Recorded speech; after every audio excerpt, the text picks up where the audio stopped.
Questa è una famiglia come ce ne sono tante, simpatica e ospitale. Hanno molti amici e tra questi anche dei personaggi famosi che sono spesso loro ospiti.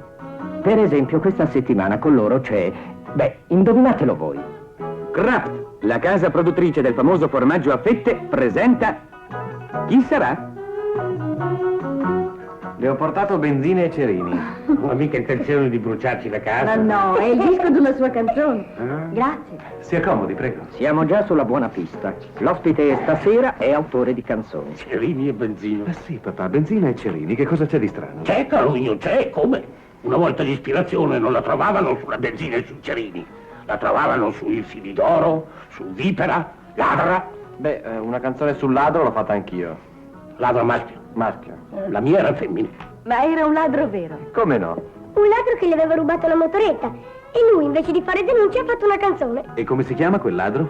Il suo nome era Cerutti Giro. Ma lo chiamavano Drago. Bravo, potresti fare il cantautore. Ah, poveretto, è troppo piccolo lui. Io piuttosto avrei da proporre una marcetta che lei dovrebbe lanciare. Ah, sì? Vuoi sentirla?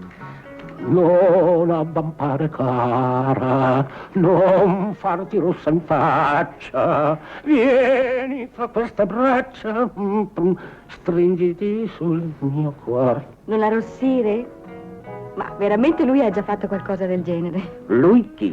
Ma sì, lui. Giorgio Gaber. Una arrossire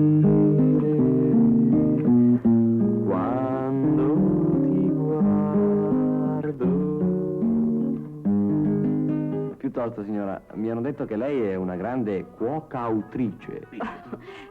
Giudicherà lei stesso. Signora, non ha smentito la sua fama. Questa pasta al forno è veramente ottima. Che gusto extra. Come l'ha preparata? Con le sottilette Kraft? Ecco il segreto del gusto extra. Sottilette, il formaggio Kraft a fette. Pratiche già pronte su misura e senza crosta. Anche i piatti più semplici diventano piatti extra con sottilette Kraft. Sì, col formaggio dal gusto extra ora in due tipi, Emmental Baviera e Provolone, per dei piatti ancora più saporiti. Tenete sempre in frigorifero una scorta di sottilette Kraft. Sottilette, pacco da 5 e 10 fette.